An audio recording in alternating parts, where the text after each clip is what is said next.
पूजा कर लो तो होगा ये जीवन सफल।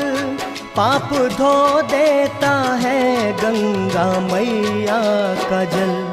देवी और देवताओं को भाता है ये, दूसरा जल चढ़ाने से क्या फायदा। गंगा मैया जो देती है सब कुछ हमें, तो कहे